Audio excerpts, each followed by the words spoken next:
Halo, welcome back to this channel. H-3 sebelum seleksi administrasi CPNS tahun 2024 ditutup. Dan tentu saja sudah banyak kekhawatiran-kekhawatiran, terutama bagi yang udah menyadari kesalahan-kesalahannya setelah submit. Oh, lupa satu huruf, oh lupa satu kata, oh formatnya beda, oh terupload ijazah yang salah, oh, atau nomor ijazahnya yang salah, atau kemudian transkripnya kelupaan, kemudian akreditasinya malah upload yang legalisir bukan yang asli.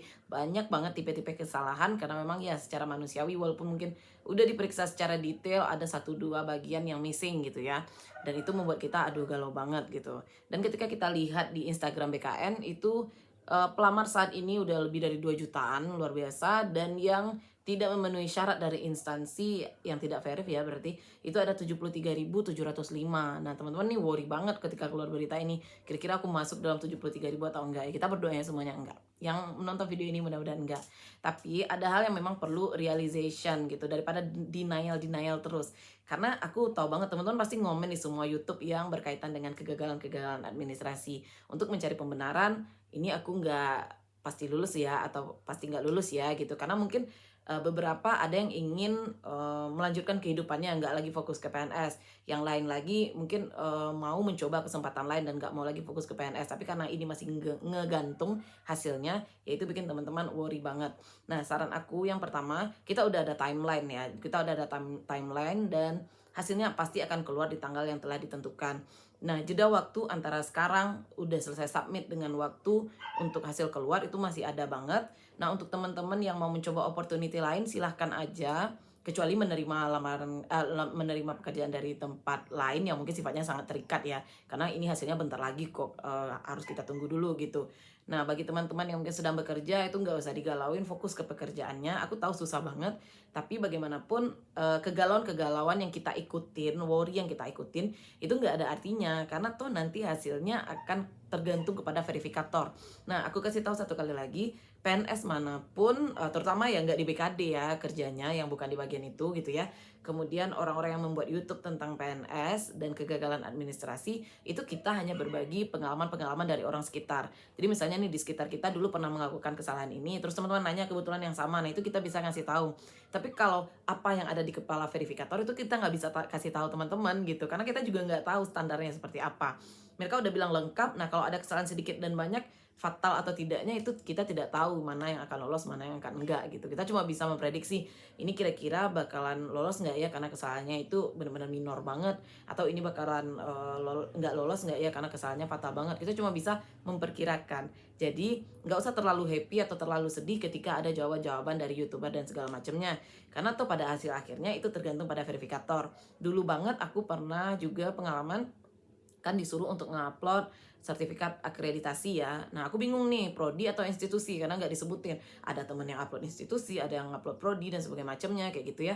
Jadi aku masukin dua-duanya. Nah, ada tuh celutukan atau komen dari orang lain kalau nggak boleh dua-duanya itu bakalan bikin nggak lulus gitu ya.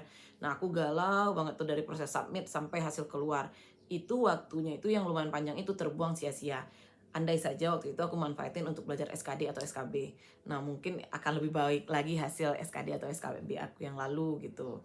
Nah, jadi di waktu yang tersisa ini, karena teman-teman udah berusaha maksimal banget, udah sampai pada tahap upload, semuanya udah beres gitu ya. Benar-benar gak ada yang bisa dilakuin lagi kecuali nungguin verifikator. Ya udah sekarang fokus kepada apa yang ada di depan. Fokus ke SKD dan SKB gitu. Kalaupun kali ini nggak lolos gitu ya dalam seleksi administrasi, at least udah belajar bagus banget nih di SKD dan SKB. Jadi di seleksi selanjutnya tinggal fokusnya ke administrasi untuk perbaikan karena udah ada pembelajaran nih tahun ini nggak lolos gitu. SKD SKB-nya udah lebih matang lagi tahun depan, tinggal ngulang-ngulang dikit gitu. Jadi manfaatin waktunya dibandingkan untuk mencari sana sini pembenaran ini boleh atau enggak gitu. Karena sama persis aku juga dulu seperti itu. Padahal udah submit nih, tapi tetap nanya-nanya di BKPSDM, di akun di website mereka, di akun sosial media mereka gitu ya. Tapi itu juga nggak membuahkan hasil apa-apa karena at the end mereka akan jawab itu hak dari verifikator gitu. Cuma yang bisa aku kasih gambaran adalah kesalahan-kesalahan yang sangat fatal itu memang tidak bisa ditolerir lagi. Teman-teman lupa upload, ya jelas itu nggak bisa ditolerir ya. Disuruh upload ijazah D4, uploadnya D3, nah itu sangat-sangat basic banget kesalahannya, ya pasti nggak lulus gitu. Kemudian juga format surat lamaran udah ada, malah bikin format baru sesuai kehendak hati sendiri. Nah itu memang, itu juga udah aku jelasin di video aku sebelumnya ya. Dan memang itu merupakan kesalahan-kesalahan fatal gitu.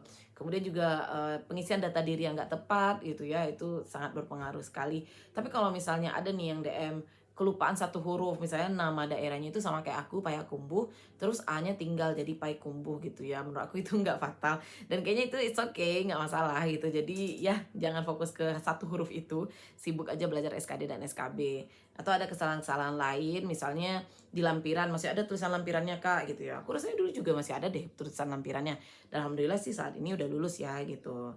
Jadi mungkin untuk kesalahan-kesalahan seperti itu nggak usah dipikirkan. Tapi kalau rasanya itu sangat mengganggu, misalnya ada sesuatu yang menurut kita itu benar, tapi ketika hasil keluar kita nggak lulus, kita masih punya namanya masa sanggah. Jadi ada masa sanggah sekitar 1 minggu atau 2 mingguan ya. Nah di sana kita bisa menyanggah hasil yang sudah dikeluarkan oleh verifikator. Kalau memang pendapat kita benar, itu nanti bisa berubah jadi kelulusan. Jadi jangan cemas, ada waktunya untuk menyanggah nanti kalau kita memang benar gitu ya.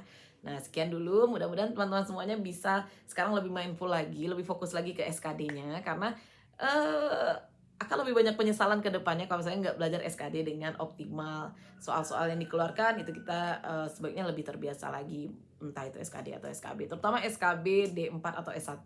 Belajar banget karena seringkali yang keluar itu adalah soal-soal yang sifatnya tidak kita pelajari pada saat kita ukom. Lebih banyak soal-soal yang unpredictable gitu.